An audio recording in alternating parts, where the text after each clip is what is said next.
and if they want to discuss with you, they can raise their hand. We will unmute them. Okay, sure. Okay. So I'm assuming that all are able to like hear me now. Yeah. Yes, sir. Yes. Okay sure. So अभी हम हिंदी में ही शुरू करते हैं, ज़्यादा English में नहीं करेंगे, ठीक है? मिक्स करेंगे। तो देखिए, जैसा कि आप सब लोगों को पता है कि हमारा जो सब्जेक्ट है, हम जो सब्जेक्ट पढ़ रहे हैं, हमारा सब्जेक्ट का नाम है करंट अफ़ेयर्स, है ना? और करंट अफ़ेयर्स में हम बेसिकली मैं बहुत ज़्यादा सिलेबस के डिटेल्स में नहीं जाऊँगा क्योंकि सिलेबस आप लोगों को पता होगा। मैं जस्ट इसका एक ओवरव्यू दूँगा 1 से 2 मिनट में और फिर मैं आगे आपको जो आपका आज का टॉपिक है, मैं वो लूँगा। तो जैसा कि हम सबको पता है कि जो हमारा सीएसडब्ल्यूटी का नया पैटर्न आया है, उस पैटर्न में जो है हमें क्या करना था कि 15 मार्क्स का हमारा जो आएगा पेपर, वो करंट अफ़ेयर्स का पार्ट होगा। तो करंट अफ़ेयर्स हमारे को क्यों डाला गया है पेपर में, हमें क्या ज़रूरत है करंट अफ़ेयर्स पढ़ने की? तो कोई भी जो अपना बॉडी होता है, इंस्टीट्यूशनल बॉडी होता है, जब वो सिलेबस सेट करता है ना, तो उनका कोई भी सब्जेक्ट डालने के पीछे एक ऑब्जेक्टिव होता है। और यहाँ पे आपको स्क्रीन पे ऑब्जेक्टिव दिख रहा होगा कि इस जो सब्जेक्ट ये डाला है करंट अफ़ेयर्स, इसका ऑब्जेक्टिव क्या है? तो ऑब्जेक्टिव यहाँ पे आपको दिख रहा होगा to test the awareness of candidate with reference to current affairs of national and international importance and to दूसरा है वाइवा। इसी में आपका वाइवा भी आता है, तो उस वो किस लिए? To test the listening and writing skills of the candidate. तो बेसिकली आप लोग सीएस की तैयारी कर रहे हो, सीएस का एंट्रेंस देने वाले हो, तो आपको पता होना चाहिए कि आपके आसपास क्या चल रहा है। जैसे अभी लेटेस्ट न्यूज़ की बात करूँ तो आप सब लोगों को पता लगा है कि अभी हाथरस में, यूपी के हाथरस में एक गैंग रेप हुआ है और गैंग रेप में उसको क्या किया था कि जो लड़की की जुबान काट दी थी, उसका स्पाइनल कॉर्ड को जो है तोड़ दिया था। तो ये चीज़ें जो है नेशनल और इंटरनेशनल इम्पोर्टेंस की आपको पता होना चाहिए। ऐसा नहीं है कि आप घर में बैठ के सिर्फ़ पेपर की तैयारी कर रहे हो और आपको कुछ पता ही नहीं है कि आपके आस-पास क्या हो रहा है। तो फिर आपको प्रोफ़ेशनली काम नहीं कर पाओगे, किसी से डील करना होगा, आप वो चीज़ नहीं कर पाओगे। तो ये चीज़ है, हमें जानने की बहुत ज़रूरत है। अब नेक्स्ट चीज़ मैं डिस्कस करूँगा कि करंट अफ़ेयर्स हम पढ़ते कैसे हैं? क्योंकि देखो करंट अफ़ेयर्स के लिए कोई फ़िक्स सिलेबस नहीं होता है। ये चीज़ याद रख लेना कि there is no fix syllabus for current affairs for any exam. Clear? तो करंट अफेयर्स फिर हमें पढ़ना कहाँ से, कैसे पढ़ना है? तो उसके लिए बेसिकली आपको जो एक चीज़ मैं अभी आपको दिखाऊँगा कि सबसे पहला जो सोर्स है, कहाँ से पढ़ना है और उसके बाद कुछ रेफ़रेंस भी मैं आपको बताऊँगा कैसे पढ़ना है और बाकी जो एक्स्ट्रा चीज़ें होंगी वो तो मैं हूँ ही आपके लिए पढ़ाने के लिए। तो हमारा का जो आईसीएसआई है, आईसीएसआई हर महीने एक बुलेटिन रिलीज़ करता है सीएसडब्ल्यूटी के कैंडिडेट्स के लिए और उस बुलेटिन में वो चारों सब्जेक्ट्स के कुछ-कुछ चीज़ें डालते हैं, जो आपको पढ़ना कंपल्सरी है। अगर आप लोगों को नहीं पता, तो मैं आप लोगों को दिखा देता हूँ कि वो बुलेटिन जो है कैसे आपको मिलेगा। क्लियर ना? तो वो बुलेटिन करने के लिए सबसे पहले आप क्या करोगे आप यहाँ पे ठीक है, गूगल पे जाओगे, ठीक है, गूगल इंडिया। गूगल पे सबसे पहले आप टाइप करोगे ICSI, ICSI, clear? ICSI type करने के बाद यहाँ पे आपको सीएसडब्ल्यूटी दिखेगा। तो सीएसडब्ल्यूटी पे आप क्लिक करोगे और सीएसडब्ल्यूटी पे क्लिक करते ही आपके पास ये वाली विंडो खुल जाएगी। इस विंडो में जब आप नीचे की तरफ जाओगे, तो यहाँ पे आपको सीएस बुलेटिन लिखा हुआ दिखेगा। जब आप नीचे की तरफ जाओगे, देखो यहाँ पे सीएसडब्ल्यूटी ई बुलेटिन लिखा हुआ है, क्लियर? तो इस सीएसडब्ल्यूटी ई बुलेटिन पे जब आप क्लिक करोगे ना, तो यहाँ पर हर महीने की आपको बुलेटिन्स मिल जाएँगी। जैसे e bulletin for the month of September, सितंबर का मतलब कि अभी-अभी हमें पता है सितंबर जो है बीता है, क्लियर ना? अक्टूबर स्टार्ट हुआ है, तो जैसे ही 1 महीना खत्म होता है ना, उसका जो है आपको ई बुलेटिन मिल जाता है। तो इन्होंने कब से स्टार्ट किया था बुलेटिन देना? अप्रैल से। देखो अप्रैल, मई, जून, जुलाई, अगस्त, सितंबर। तो हर महीने का ई बुलेटिन आता है सबसे पहले। ये बुलेटिन जो है आपका 25 से 30 पेज का होता है, मैक्सिमम 35 पेज का जाता है। तो ये आपको हर महीने पढ़ना कंपल्सरी, सिर्फ करंट अफेयर्स के लिए नहीं, हर सब्जेक्ट के इसमें एमसीक्यूज़ भी होते हैं। और जहाँ तक मैंने देखा है, मैंने नोटिस किया है कि इसी के एमसीक्यूज़ उठा के आपके कुछ एमसीक्यूज़ मॉक टेस्ट में भी डाले आईसीएसआई ने और कुछ क्वेश्चंस उसके पेपर में भी आए थे। तो ये आपको पढ़ना इम्पोर्टेंट है। सोचो अगर आपके 15 क्वेश्चन आ रहे हैं 20 मार्क्स के और 3 या 4 क्वेश्चन भी अगर आपके बुलेटिन में से मैच कर जाते हैं, जो एमसीक्यू वो डालते हैं वो, तो बहुत अच्छा होता है। उसके अलावा बुलेटिन में वो लोग टॉपिक्स भी डालते हैं कि लेटेस्ट करंट अफेयर्स के टॉपिक्स क्या चल रहे हैं, तो वो भी आपको यहाँ पे मिल जाएगा। तो मैं सबसे पहले स्टार्ट करूँगा कि अप्रैल का जो सबसे फर्स्ट बुलेटिन आया था सीएसडब्ल्यूटी का, उसमें उन्होंने कुछ इंपॉर्टेंट चीज़ें बताई थी जो हो सकता है आप में से कुछ लोगों को नहीं पता हो या फिर कुछ लोगों ने नहीं पढ़ा हो। तो मैं आप लोगों के साथ शेयर करना चाहूँगा वो इंपॉर्टेंट चीज़ें और उसी में मैं आपको बताऊँगा कि करंट अफेयर्स कहाँ से पढ़ना है, कैसे पढ़ना है और फिर हम कुछ और इस महीने के करंट अफेयर्स भी डिस्कस करेंगे। तो जहाँ तक मुझे लगता है कि आप लोगों को ये वाली स्क्रीन विज़िबल होगी और इसमें देखो आईसीएआई ने डायरेक्ट लिखा हुआ है कि व्हाट इज आज his expectations out of paper 4। देखो हर पेपर का लिखा हुआ है, अगर आप अप्रैल का बुलेटिन खोलोगे आपको हर पेपर के बारे में पता लग जाएगा कि किस पेपर से वो लोग क्या एक्सपेक्ट कर रहे हैं आपसे। क्लियर? तो मैं बात कर रहा हूँ करंट अफेयर्स की कि करंट अफेयर से वो आपको आपसे क्या एक्सपेक्ट करेंगे। तो हम पढ़ रहे हैं, देखो यहाँ पे बेसिकली लिखा हुआ है कि current affairs is the most scoring section. अब आप लोगों को लगता है मोस्ट स्कोरिंग सेक्शन कैसे है? ये मोस्ट स्कोरिंग सेक्शन इसलिए क्योंकि आपको अगर देखो यहाँ पे दो ही चीजें होती हैं, या तो आपको आंसर आता है या नहीं आता। इसमें तुक्का भी नहीं, आसपास भी नहीं, मे भी नहीं हो सकता। क्लियर ना? अगर आपने न्यूज पढ़ी है तो आपको पक्का पता है यही आंसर है 100%। इसमें या तो 100 होता है या 0 होता है, बाकी कुछ बीच में नहीं होता। क्लियर? तो इसलिए मोस्ट स्कोरिंग सेक्शन होता है, क्योंकि आपको आता है तो आप सारे एक बार में क्लियर कर जाओगे। लेकिन वो आपको आएगा कैसे उसकी बात करते हैं। क्लियर ना? तो ये फर्स्ट पैराग्राफ में इन्होंने बताया है कि करंट अफेयर्स बहुत ही इंपॉर्टेंट है और बहुत ही इसका एग्जामिनेशन में रोल है, ऐसे वैसे है, तो हम नहीं पढ़ेंगे। बेसिकली सेकंड पैराग्राफ हमारे लिए इंपॉर्टेंट है। कह रहा है students are advise to keep updating themselves continuously by reading economic dailies, newspapers, business journals, magazines etcetera. अब आप बोलोगे सर अगर हम डेली यही इतना पढ़ते रह जाएँगे, तो फिर हम तो यही पढ़ते रह जाएँगे ना, बाकी सब्जेक्ट्स का कब पढ़ेंगे? बात तो सही है आपकी। तो इतना सारा कुछ आपको नहीं पढ़ना है। देखो इन्होंने क्या बोला, इकोनॉमिक्स डेलीज़, जैसे इकोनॉमिक्स वो टाइम्स ऑफ इंडिया आता है, आपका इकोनॉमिक्स टाइम्स आता है ना? अलग-अलग न्यूज़पेपर्स आते हैं, अलग-अलग मैगज़ीन्स आते हैं। And students are also advised to go through with the CSEE e bulletin and other updates. ये इंपॉर्टेंट है, जैसा कि मैंने अभी बोला आपको कि ये न्यूज़पेपर्स, जर्नल्स, मैगज़ीन्स हो सकता है आप ना पढ़ पाओ, क्योंकि वो बहुत ज़्यादा चीज़ें होती हैं उसमें और आपको ये भी नहीं पता लगता कि कौन-सी चीज़ मेरे लिए इम्पोर्टेंट है, कौन-सी नहीं इम्पोर्टेंट है। हालाँकि जो चीज़ें इम्पोर्टेंट है वो मैं ऑलरेडी अपने जो मेरा कोर्स है, कोर्स में मैं आपको बता चुका हूँ कि क्या-क्या आता है पेपर में, क्या सिलेबस है और किस तरह से प्रिपेयर करना है। ये ऑलरेडी मैं कोर्स में सिलेबस में बता चुका हूँ। तो यहाँ पे बेसिकली आपको ये देखना है कि एक तो ई बुलेटिन आपको कंपल्सरी है पढ़ना। हर महीने का ई बुलेटिन कंपल्सरी है। मैंने जैसा बोला 25 से 35 पेज का होता है, आप आराम से पढ़ सकते हो। डेली अगर 2 पेज भी पढ़ोगे तो महीना भी नहीं लगेगा, 10 दिन में खत्म हो जाएगा। क्लियर ना? And which will be regularly circulated by the institute, जैसा कि मैंने आपको दिखाया कि इंस्टीट्यूट हर महीने रिलीज़ करता है आपका, तो आपको ये भी पता लगे कहाँ से मिलेगा, तो हर महीने डाउनलोड करके उसको पढ़ना है। उसको पढ़ने का फ़ायदा, आपको करंट अफेयर्स हर महीने का पता लग जाएगा और वो रिलेवेंट वही करंट अफेयर्स डालते हैं जो एग्ज़ाम्स में आते हैं। तो आपको ये देखने का भी नहीं, मतलब ये भी नहीं सोचना पड़ेगा कि क्या ये मेरे लिए रिलेवेंट है या नहीं है। और करंट अफेयर्स के अलावा बिज़नेस कम्युनिकेशन, आपका इकोनॉमिक्स और आपका जो बाकी का सब्जेक्ट्स है, वो भी सारे उसमें कवर होते हैं। लॉजिकल रीज़निंग, लीगल एप्टीट्यूड भी उसमें कवर होता है।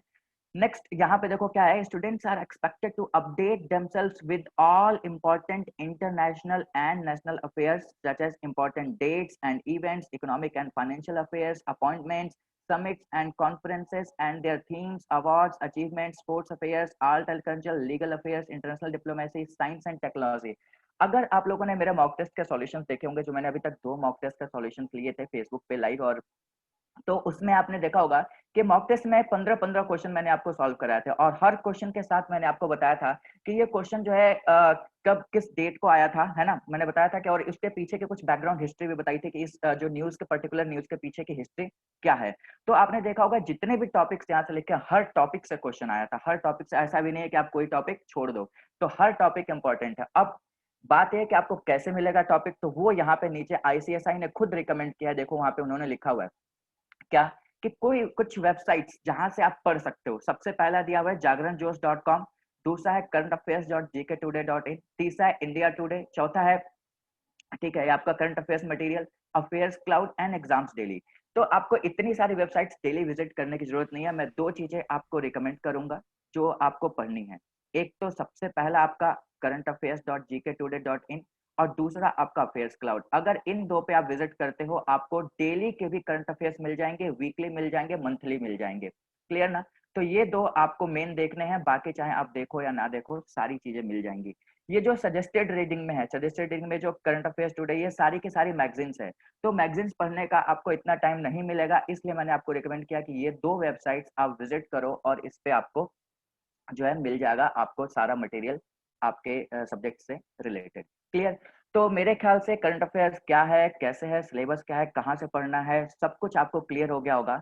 अब हम बात करेंगे लेटेस्ट न्यूज़ के और लेटेस्ट आईसीएसआई के बुलेटिन की। तो मैं आपको आईसीएसआई का लेटेस्ट बुलेटिन खोलता हूँ, जो उसमें चीज़ें दी हैं, सबसे पहले हम वो पढ़ेंगे। ठीक है? ये है आपका CSEET का बुलेटिन फॉर मंथ ऑफ सितंबर 2020 जो अभी अभी रिलीज हुआ है। उस पे न्यू लिखा था, आप लोगों ने देखा भी होगा। क्लियर। तो ये हर महीने का ऐसा बुलेटिन आता है। अब मैं जैसे आपको मैं दिखाऊं, यहाँ पे आपने देखा होगा इश्यू नंबर 6 क्योंकि अप्रैल से स्टार्ट हुआ था। अब सबसे पहले एक मैसेज होता है, ये आपका कंटेंट है, इसके डिटेल में मैं नहीं जाऊंगा। देखो आप यहाँ पे देख सकते हो कि इसमें सैंपल क्वेश्चंस आते हैं हर सब्जेक्ट से। देखो पहले आपका बिजनेस कम्युनिकेशन के, फिर आपका legal aptitude, logical reasoning, then economic and business environment, then current affairs. ठीक है। तो करंट अफेयर्स के सबसे पहले वो लोग करंट अफेयर्स के कुछ थ्योरी बताते हैं। अब करंट अफेयर्स में थ्योरी में क्या बताया, वो बहुत ही हॉट टॉपिक है। हॉट टॉपिक क्यों है? क्योंकि उसके चलते आधे इंडिया में दंगे हो रहे हैं। और दंगे क्यों होते हैं? क्योंकि लोगों को समझ नहीं आता है। ठीक है, लोगों को समझ नहीं आता है कि कौन सा है क्या है। कुछ लोग भड़कावे में आ जाते हैं, कुछ लोगों को नहीं समझ में आता है, कुछ लोग पढ़ ही नहीं पाते, कुछ लोगों को समझ ही नहीं आता है। लेकिन जब हम उस चीज को समझेंगे, जानेंगे, तो हमें लगेगा नहीं, गवर्नमेंट जो कर रही है कुछ सोच समझ के कर रही है। गवर्नमेंट अनदेखी नहीं है। कोई भी गवर्नमेंट हो और कुछ भी करती है, कोई भी स्कीम लॉन्च करती है, तो कुछ सोच समझ के ही लॉन्च करती है। तो ये हम आ गए अपने टॉपिक करंट अफेयर्स पे। तो आजकल जो लेटेस्ट करंट अफेयर्स चल रहा है वो क्या है, आप सबको पता होगा, जो फार्मर बिल पास हुआ है, जिसके वजह से पंजाब में इतने दंगे हो गए हैं ना। बहुत सारे स्टेट में दंगे हो गए, बहुत सारे लोग इसके अगेंस्ट हैं। लेकिन ये बिल है क्या, इसको हमें जानना पड़ेगा। ठीक है। तो बेसिक चीज हमें ये बिल जानेंगे तो सबसे पहला जो हमारा करंट अफेयर्स है, सबसे पहला टॉपिक क्या है कि पार्लियामेंट पासेस कौन सा bill? The farmers produce trade and commerce promotion and facilitation bill 2020 and the farmers empowerment and protection agreement of price assurance and farm services bill 2020। तो ये बिल्स पार्लियामेंट में पास हुई, लेकिन ये बिल्स पास होते ही पूरा आधे इंडिया में दंगे शुरू हो गए। क्यों? क्योंकि लोगों को पता ही नहीं ये बिल क्या है, क्यों है। कुछ लोग सोच रहे हैं फार्मर्स के अगेंस्ट है, कुछ लोग बोल रहे हैं ठीक है। तो आइए हम पहले इस बिल के बारे में पढ़ते हैं, फिर आप खुद ही डिसाइड करना कि ये बिल अच्छा है या बुरा है। ठीक है। तो क्या कह रहा है कि देखो, the farmers produce trade and commerce bill 2020 and the farmers empowerment and protection agreement of price assurance and farm services bill 2020 were introduced in Lok Sabha on 14 सितंबर 2020। 14 सितंबर 2020 को लोकसभा में ये बिल पेश किया गया था। किसके द्वारा पेश किया गया था? Union minister. किसके? देखो फार्मर से रिलेटेड है तो किसके मिनिस्टर होंगे? वो एग्रीकल्चर एंड फार्मर्स वेलफेयर के। ठीक है ना। और रूरल और डेवलपमेंट और पंचायती राज, क्या नाम है उनका? श्री नरेंद्र सिंह तोमर। तो आपको यहाँ से याद रखने वाली कौन सी चीजें हैं? दो चीजें। सबसे पहले ये बिल कब पेश किया गया था? 14 सितंबर को। किसके द्वारा पेश किया गया था? तो यूनियन मिनिस्टर श्री नरेंद्र सिंह तोमर। किस चीज के यूनियन मिनिस्टर हैं वो? Minister of agriculture and farmer welfare और rural development and Panchayati Raj. ठीक है। और किस जो है इसके पहले, to replace ordinances promulgated on 5 June 2020। Next क्या है? Same were passed by Lok Sabha. देखो जब ये बिल पेश किया गया, उसके बाद इस बिल को पास किया गया। तो ये पास कब हुआ? लोकसभा में ये बिल पास हुआ था 17 सितंबर को, और राज्यसभा में पास हो गया कब हुआ? देखो ऑन सितंबर 20। तो 17 सितंबर को लोकसभा में पास हो गया, 20 सितंबर को राज्यसभा में पास होगा, मतलब ये बिल अप्लाई होगा। क्लियर। लोकसभा राज्यसभा ने पास कर दिया तो बिल अप्लाई हो गया। अब ये बिल करता क्या है? These bills aimed at transforming agriculture in the country and raising farmers' income. Main provisions of the respective bills are as under. अब इन बिल्स के अंदर क्या क्या है वो हमें अब दिखेगा। ठीक है। तो मेन प्रोविजंस देखो, ये आपके लिए इंपॉर्टेंट है जानना कि मेन प्रोविजंस क्या है। ठीक है। सबसे पहला क्या है? The new legislation will create an ecosystem where the farmers and traders will enjoy freedom of choice of sale and purchase of agri produce। मतलब कि जो फार्मर्स हैं और जो ट्रेडर्स हैं उनको जो है फ्रीडम होगा किसका? कि भैया कौन सा एग्रीकल्चर जो प्रोडक्ट है उसका सेल और परचेस का फ्रीडम हो जाएगा। दूसरा, it will also promote barrier free. अब बैरियर फ्री का मतलब क्या है? देखो इंटरस्टेट और इंट्रास्टेट ट्रेड और commerce outside the physical premises of markets notified under state agriculture produce marketing legislation. कभी कभी क्या होता था, फार्मर्स को बोला जाता था कि ठीक है, अगर आप इस जिले के हो या फिर इस एरिया के हो तो आप इसी मंडी में जाके अपना सामान बेच सकते हो, या फिर आपको यहीं पर जाके बेचना पड़ेगा। लेकिन अब ऐसा नहीं है, वो बैरियर खत्म हो गया। इंटरस्टेट, इंट्रास्टेट और आउटसाइड द फिजिकल प्रीमिसेस भी वो जो है अपना जो है ट्रेडिंग कर सकते हैं। Next, the farmers will not be charged any cess और levy for the sale of their produce and will not have to bear transport cost. अब देखो कितना बड़ा एडवांटेज है ना, कि फार्मर को कोई टैक्स नहीं लगेगा और कोई ट्रांसपोर्ट का कॉस्ट नहीं देना पड़ेगा उसको। देखो पहले क्या होता था, फार्मर्स अपने ट्रैक्टर से लेके जाते थे मंडी में, अनाज लेके जाते थे, तो अपने ट्रैक्टर से भी जाते थे तो डीजल तो लगता था, या फिर अगर अपना नहीं होता था तो किसी का हायर करते तो उसमें भी पैसा लगता था। लेकिन यहाँ पे फार्मर को ट्रांसपोर्ट कॉस्ट देने की जरूरत ही नहीं है।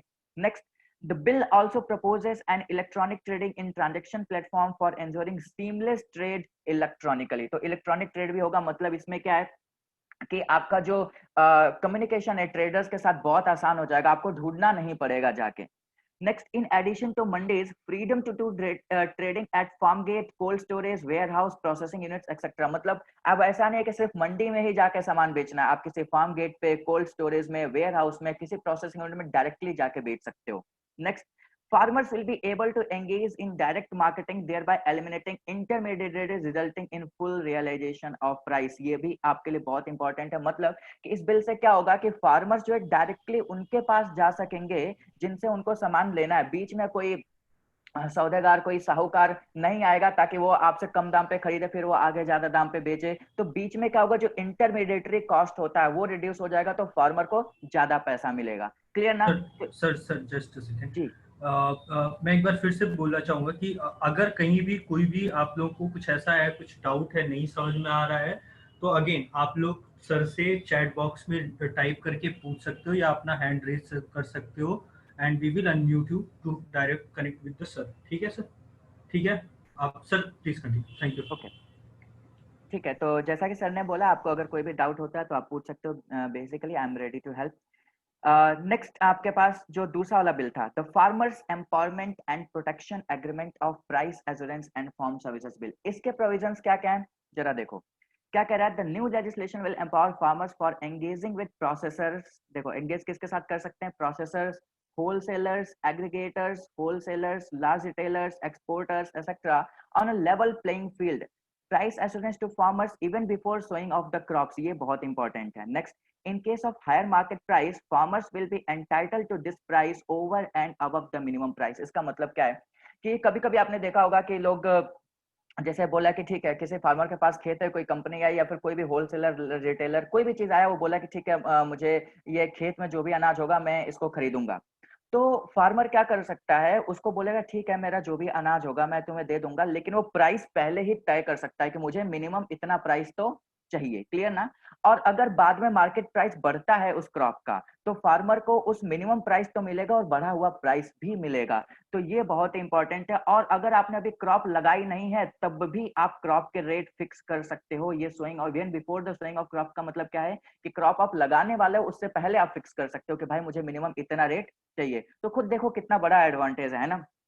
नेक्स्ट क्या है, it will transfer the risk of market unpredictability from the farmer to the sponsor. Due to the prior price determination, farmer will be shielded from the rise and fall of the market price. इससे फायदा क्या होगा कि अब जो फसल अच्छी हुई, नहीं हुई, खराब हुई, कोई चीज गड़बड़ हो गई, तो वो सारी की सारी चीजें किसके पास चली जाएंगी, जो स्पॉन्सर किया है, जिसने लिया है खेत, उसके पास चली जाएगी। अब फार्मर को कोई टेंशन लेने की जरूरत ही नहीं है कि मार्केट में पैसा बढ़ेगा कम होगा, उसको पता है मेरे को इतना फिक्स किया, इतना तो मिलेगा मिलेगा। तो ये भी एडवांटेज है। खुद देखो अब जो भी है, लोग पता नहीं, आई डोंट नो व्हाई के लोग प्रोटेस्ट कर रहे हैं, but bill is very in the advantage of farmers. It will also enable the farmers to access modern technology, better seed and other inputs. अब आपको पता बहुत सारी अच्छी अच्छी मशीनें आ गई हैं। अगर आप कुछ लोग अगर पंजाब से हैं या फिर कभी पंजाब गए हैं तो उन्होंने देखा होगा कि पंजाब में बहुत अच्छे से खेती होती है, बहुत अच्छी अच्छी टेक्निक्स हैं और फसल बहुत अच्छी उगती है।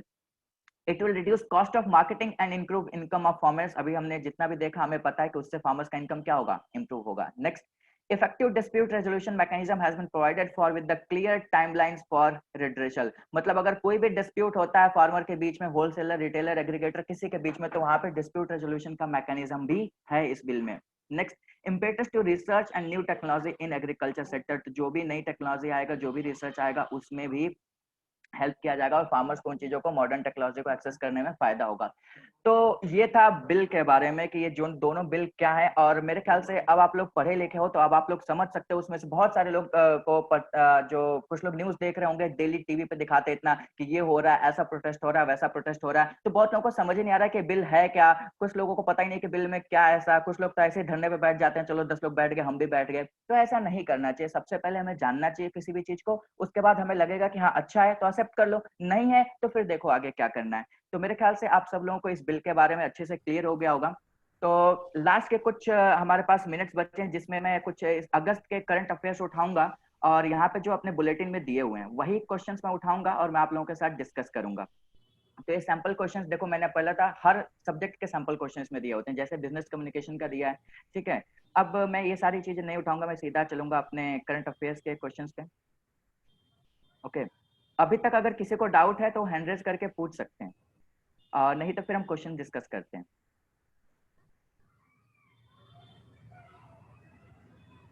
ठीक है, ओके। तो देखिए करंट अफेयर्स की हम बात कर रहे हैं सैंपल क्वेश्चंस में। जो सबसे पहला क्वेश्चन है, क्वेश्चन नंबर 1 क्या कह रहा है, which country is the chairman of BRICS 2020। अगर आप लोगों ने मेरा सब्जेक्ट लिया हुआ था करंट अफेयर्स, अगर पढ़ा हुआ है, तो उसमें मैंने ब्रिक्स के बारे में बहुत सारी चीजें बताई हैं। ब्रिक्स क्या है, फुल फॉर्म इसका क्या है, कब स्टैब्लिश हुआ, कितने कंट्रीज है, कैसे प्रेसिडेंसी इसकी सेटल होती है, सारी चीजें बताई हुई हैं। तो जैसा कि आप सब लोगों को पता है कि 2020 में इसकी प्रेसिडेंसी किसके पास है, रशिया के पास। किसके पास है, रशिया के पास।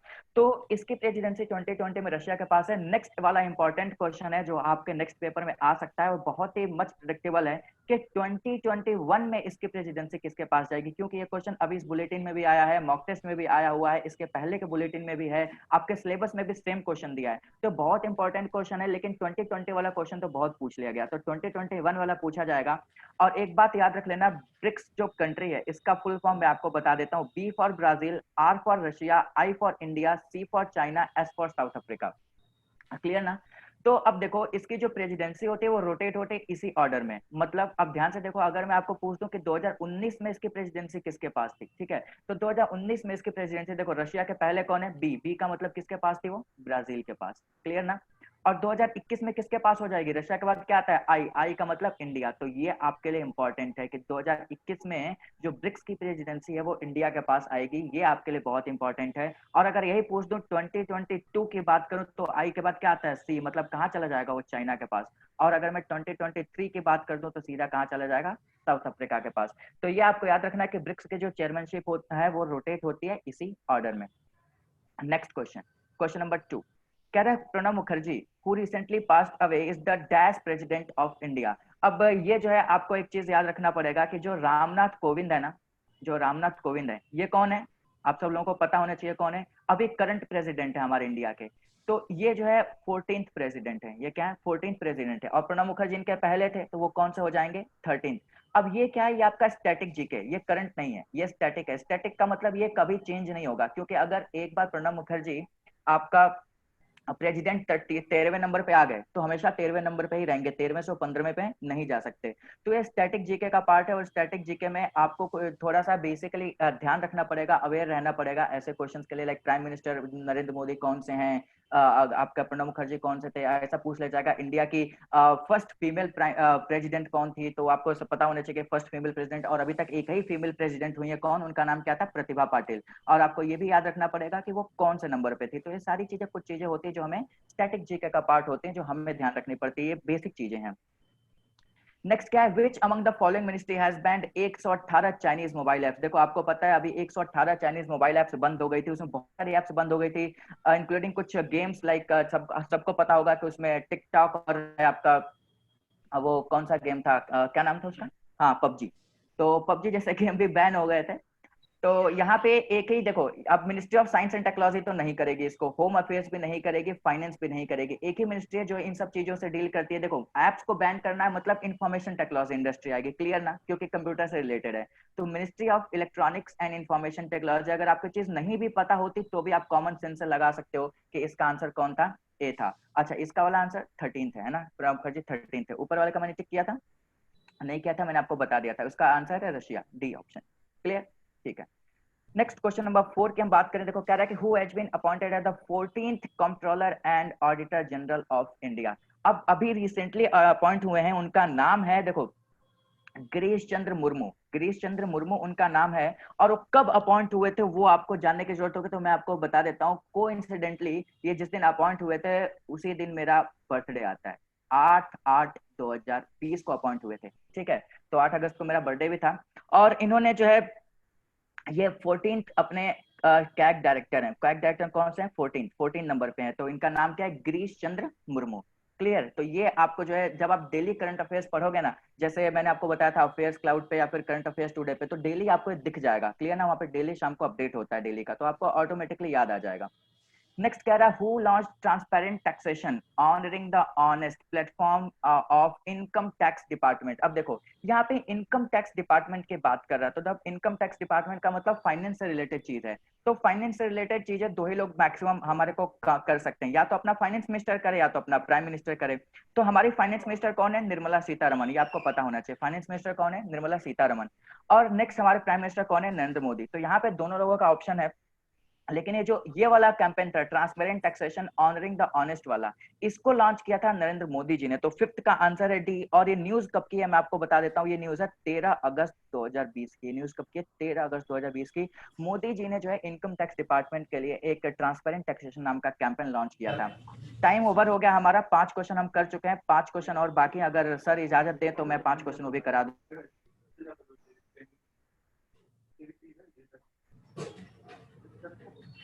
एक minute.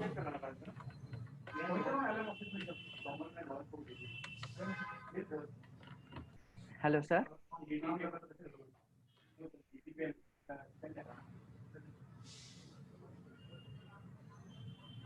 Hello. Yes sir. Yes. मैं कह रहा था कि टाइम तो हो गया, 5 क्वेश्चन बचे हैं, अगर आप बोले तो मैं बाकी 5 भी करा दूं, या श्योर सर। या है ना? ठीक है, परफेक्ट। ठीक है सर, या श्योर, ठीक है। तो नेक्स्ट हम चलते हैं क्वेश्चन नंबर 6 पे। क्वेश्चन नंबर 6 क्या कह रहा है? Shri Narendra Modi honourable prime minister recently inaugurated submarine optical fibre cable connecting Chennai and which city. तो नरेंद्र मोदी जी ने अभी अभी क्या किया था? बेसिकली ये न्यूज कब की मैं आपको बता देता हूँ। ये न्यूज है 10 अगस्त की। ये न्यूज है कब की? 10 अगस्त 2020 की न्यूज है। और नरेंद्र मोदी जी ने एक optical fibre cable, submarine optical fibre cable जो है लॉन्च की थी। तो बेसिकली ऑप्टिकल फाइबर केबल किस लिए होती है मैं आपको बता देता हूँ। ये होता है डेटा ट्रांसफर के लिए। ये किसके लिए होता है? डेटा ट्रांसफर के लिए। मतलब कि आप लोगों ने देखा होगा अभी जियो का ना एक गीगा फाइबर आया हुआ है, जियो गीगा फाइबर अभी लॉन्च हुआ है। तो जियो गीगा फाइबर क्या बोल रहा है? आपको 100 जीबीपीएस की स्पीड देगा। वो बोल रहा है कि मैं 100 जीबीपीएस की स्पीड दूंगा, ठीक है। 100 जीबीपीएस, 100 एमबीपीएस जो भी आता है, ये स्पीड्स एग्जैक्ट नहीं आती हैं, इनको कुछ डिवीजन होता है, आपको आईटी फील्ड में नहीं लेके जाऊंगा मैं। लेकिन ये मैक्सिमम आपका, इसको बोलते हो आप टॉप अप वैल्यू बोलते हो, मतलब टॉप वैल्यू बोलते हो। तो ये वो इतना प्रॉमिस कर रहा है कि हम इतना स्पीड देंगे। तो ये बेसिकली किसकी वजह से पॉसिबल होता है पता है? एक केबल होती है जिसे हम ऑप्टिकल फाइबर केबल कहते हैं ना। तो मोदी जी ने अभी एक ऑप्टिकल फाइबर केबल लॉन्च किया था, लेकिन दो सिटीज को कनेक्ट करने के लिए, ताकि उनके बीच में डेटा का ट्रांसफर जो है बहुत अच्छे से हो सके। तो कौन कौन सी सिटी थी? चेन्नई और पोर्ट ब्लेयर। कौन कौन सी सिटी थी? चेन्नई और पोर्ट ब्लेयर। तो यहाँ पे ऑप्शन कौन सा से हो जाएगा? C option. मैंने आपको पहले ही बताया कि इसमें दो ही चीजें होती हैं, या तो आपको आंसर एग्जैक्ट आता है या नहीं आता। मे भी करोगे हमेशा गलत होगा। क्लियर ना? ये आपको तब याद होगा जब आप करंट अफेयर्स पढ़ चुके होगे। नेक्स्ट कह रहा है सेवंथ नंबर क्या कह रहा है कि who has been appointed as the new election commissioner of India recently. अब ये न्यूज जो है सेवंथ वाली, ये न्यूज आपकी क्या पोजीशन? न्यू इलेक्शन कमिश्नर, ठीक है। ये न्यूज आपके मैं बता देता हूँ 21 तारीख की। कब है? 21/8/2020। 21/8 का मतलब 21 अगस्त 2020 की न्यूज है। और यहाँ पे जो न्यू इलेक्शन कमिश्नर अपॉइंट हुए थे उनका नाम क्या है बेटा? राजीव कुमार। उनका नाम क्या है? राजीव कुमार। देखो ये अजय त्यागी जो है ये सेबी के चेयरमैन है, अमिताभ कांत जी है वो आपने एक और मैंने नेक्स्ट शायद फर्स्ट या सेकंड मॉक टेस्ट में मैंने बताया था आपको कि ये किसके चेयरमैन है। तो नेक्स्ट हमारे जो है राजीव कुमार जो है ये हमारे किसके चेयरमैन अभी अभी अपॉइंट हुए? Election commission of India, election commissioner की बात कर रहे हैं हम। तो 21/8/2020 की न्यूज है। अब मेन बात आती है इन्होंने रिप्लेस किसको किया, इनके पहले कौन था? तो उनका नाम था अशोक लवासा। क्योंकि अभी आपको सपोज आपके बुलेटिन में क्वेश्चन है कि ये अपॉइंट कौन हुआ है, लेकिन क्वेश्चन आपको पेपर में ऐसे घुमा के पूछ सकते हैं कि इन्होंने रिप्लेस किसको किया है। तो इन्होंने रिप्लेस किसको किया था? अशोक लवासा, जिनका टर्म ओवर हो गया था। उनके टर्म ओवर के बाद राजीव कुमार जी को अपॉइंट किया गया। और ये एक आईएएस ऑफिसर है, ये भी मैं आपको बता देता हूँ, ये एक आईएएस ऑफिसर है जिनको जो है इलेक्शन कमिश्नर बनाएगा। नेक्स्ट क्वेश्चन हम बात करें क्वेश्चन नंबर 8। क्वेश्चन नंबर 8 की मैं आपको बात करूं, देखो क्या कह रहा है कि who among the following has been conferred with Rajiv Gandhi Khel Ratna award in hockey discipline during the national sports award 2020। अब देखो जब आपने सिलेबस देखा होगा, सिलेबस में अगर स्पोर्ट्स में पढ़ा होगा या फिर अवार्ड्स एंड ऑनर्स पढ़े होंगे, तो उसमें मैंने आपको बताया कि राजीव गांधी खेल रत्न अवार्ड जो है वो इंडिया का हाईएस्ट स्पोर्ट्स अवार्ड है। और इसमें आपको जो रिवॉर्ड राशि मिलती है कितनी मिलती है? 25 लाख रुपए। कितना मिलता है आपको? 25 लाख रुपए आपको मिलता है। तो अभी नेशनल स्पोर्ट्स अवार्ड हुए थे आपका जो है, और ये मिला किस किस को, किसमें पूछा, हॉकी में। तो ये सिर्फ हॉकी नहीं, मैं आपको सारी चीजें बता देता हूँ। देखो विनेश फोगाट है, विनेश फोगाट को किसके लिए मिला था, रेसलिंग के लिए। जितने भी इसमें नाम लिखे हैं ना, हर नाम को मिला है, लेकिन फील्ड अलग अलग है। ठीक है, रानी रामपाल को जो है हॉकी में मिला था। ठीक है, रोहित शर्मा आप सब लोगों को पता है, इसका बताने की जरूरत नहीं है। ठीक है, रोहित शर्मा को किसके लिए मिला था, क्रिकेट के लिए। और नेक्स्ट आपके मनिका बत्रा, तो मनिका बत्रा को जो है आपको किसके लिए मिला था, टेबल टेनिस के लिए। मनिका बत्रा को किसके लिए मिला था, टेबल टेनिस के लिए। ठीक है, तो आपके पास कौन कौन हो गया, जो है रोहित शर्मा को क्रिकेट में मिला था राजीव गांधी खेल रत्न अवार्ड। नेक्स्ट है आपका विनेश फोगाट को रेसलिंग में, और मनिका बत्रा को टेबल टेनिस में। ठीक है, एक और है आपके पास, उनका नाम है श्री मरियप्पा। ठीक है, श्री मरियप्पा, इनको मिला अवार्ड पैरा एथलेटिक्स में। इनको किसमें अवार्ड मिला था, पैरा एथलेटिक्स में। तो ये मैंने आपको सब लोगों के राजीव गांधी खेल रत्न अवार्ड 2020 के जितने भी लोगों को मिला, सबकी जो लिस्ट बता दी है। अब आपसे किसी का भी पूछेगा, आप आराम से बता सकते हो। क्लियर ना। नेक्स्ट आपको पूछा क्वेश्चन नंबर 9, क्या कह रहा है, which state government has launched Indira रसोई योजना टू प्रोवाइड मील्स एट ₹8। तो ये जो इंदिरा रसोई योजना है, ये लॉन्च की थी राजस्थान गवर्नमेंट ने। और राजस्थान गवर्नमेंट के सीएम कौन है भैया, ठीक है, आप सब लोगों को पता होना चाहिए, राजस्थान गवर्नमेंट के सीएम कौन है, माननीय अशोक गहलोत जी, है ना। तो अशोक गहलोत जी ने जो है लॉन्च किया था ये वाला इंदिरा रसोई योजना, ताकि लोगों को जो है 8 रुपए में जो है क्या मील मिल सके। तो ये कौन से स्टेट के भाई, राजस्थान। ठीक है, कौन सा है, राजस्थान। राजस्थान के जो सीएम है अशोक गहलोत जी, उन्होंने ये लॉन्च किया था। तो इसका ऑप्शन कौन सा हो जाएगा, 9th का, डी। नेक्स्ट क्वेश्चन नंबर 10, ये लास्ट क्वेश्चन होगा हमारा। Who has authored the book title The Presidential Years? देखो आप सबको मैं एक छोटी सी चीज बता देता हूँ। हमारे जो 13th प्राइम मिनिस्टर थे, हमारे जो 13th प्राइम मिनिस्टर थे, माननीय प्रणब मुखर्जी जी। ठीक है, तो वो जो है अपने राष्ट्रपति जब वो थे, तो उन्होंने कुछ बुक्स लिखी थी। सिर्फ एक ही बुक नहीं लिखे, कुछ बुक्स लिखी थी। मैं आपको बुक्स का जो है लिस्ट बता देता हूँ, ताकि कोई भी बुक पूछे आप आराम से बता सकते हो। तो उन्होंने सबसे पहली जो बुक लिखी थी, उसका नाम था द ड्रामेटिक डिकेड। ठीक है, द ड्रामेटिक डिकेड। और ये जो बुक पब्लिश हुई थी, सॉरी ये जो स्पेलिंग थोड़ा गड़बड़ हो गया, ये बुक पब्लिश हुई थी 2014 में। तो सबसे पहले इनके बुक थी द ड्रामेटिक डिकेड, 2014 में पब्लिश हुई थी। सेकंड जो बुक थी उसका नाम था द टर्बुलेंट ईयर्स। ठीक है, इनका जो सेकंड बुक था उसका नाम था द टर्बुलेंट ईयर्स, ये पब्लिश हुई थी 2016 में। क्लियर ना। और नेक्स्ट इनके जो थर्ड बुक थी उसका नाम था द कोलेशन ईयर्स। ठीक है, द कोलिशन ईयर्स, ये बुक पब्लिश हुई थी 2017 में। और इन्होंने जो लास्ट बुक लिखी थी, क्योंकि अभी ये नहीं रहे, तो इन्होंने, इसलिए इनकी ये लास्ट बुक है। और इन्होंने जो लास्ट बुक लिखी थी उसका नाम है द प्रेसिडेंशियल ईयर्स। कौन सी बुक है, द प्रेसिडेंशियल ईयर्स। और ये बुक अभी पब्लिश नहीं हुई है, बुक पब्लिश होगी, ये आपके लिए इंपॉर्टेंट है। और कब पब्लिश होगी वो मैं आपको बता देता हूँ, 11 दिसंबर 2020 को। और 11 दिसंबर 2020 को क्यों पब्लिश होगी ये भी आपके लिए इंपॉर्टेंट है। क्यों, क्योंकि इस दिन उनकी प्रेसिडेंट प्रणब मुखर्जी की जो है हमारी क्या बर्थ एनिवर्सरी, क्या है, बर्थ एनिवर्सरी है। और ये कौन सी पब्लिकेशन पब्लिश करेगी मैं वही बता देता हूँ। तो पब्लिकेशन का नाम है रूपा पब्लिकेशन। तो अब इस न्यूज से रिलेटेड आपके पास अगर एग्जाम में भी कोई क्वेश्चन आता है तो आप आराम से बता सकते हो। तो रूपा पब्लिकेशन इनकी बर्थ एनिवर्सरी पे इनकी लास्ट बुक पब्लिश करने का प्लानिंग है उनकी। और ये न्यूज आई थी 31 अगस्त को, रूपा पब्लिकेशन ने ये चीज क्लियर किया था कि हम ये चीज प्लान कर रहे हैं। तो 31 अगस्त की ये न्यूज है। क्लियर। अच्छा, अशोक गहलोत वाली ये जो न्यूज है वो मैं आपको बता देता हूँ, ये 20 अगस्त की है, ये 20 अगस्त 2020 की न्यूज है। तो मेरे ख्याल से अभी तक हम सब कुछ क्लियर कर चुके हैं ना। जो भी है मैंने आपको 10 के 10 क्वेश्चन बता दिए, बहुत सारी चीजें बता दिए। अब मैं सेशन एंड करता हूं। अगर किसी को भी कोई भी डाउट है, कोई भी चीज पूछनी है, तो आप लोग मेरे को बता सकते हो। Thank you, sir. Thank you very much. So, we, matlab, this is the most wonderful session is taken by any current affairs professor for CSEE exam so far, which I have seen over this internet. So, मुझे लगता है कि जो सबसे important bill था कृषि bill, आपके सारे डाउट लगभग क्लियर कर दिए गए होंगे। उसके साथ ये जो 10 क्वेश्चन सॉल्व किए गए, इसमें बहुत ही डेप्थ में आपको बताया गया, 3 स्टेप डेप्थ में जाके आपको बताया गया कि न्यूज कहाँ से आई, कब आई और क्यों रिलेटेड है।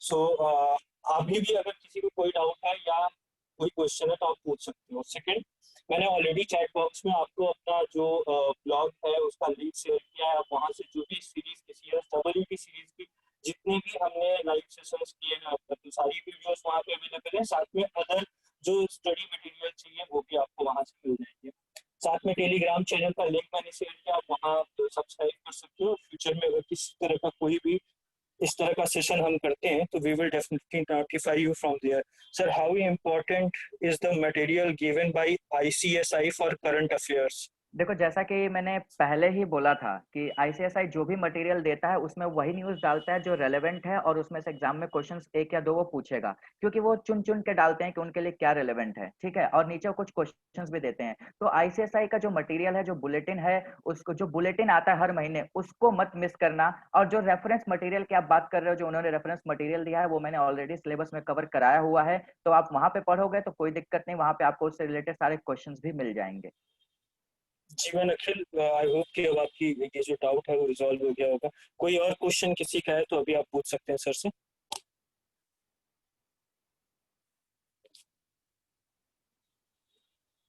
Okay guys, thank you. Yes, sir. Thank you. Thank you, sir. Thank you very much. Thank you, everybody, for this wonderful, being a so wonderful audience, or being so connected. Thank you, sir. Thank you very much. Thank you all.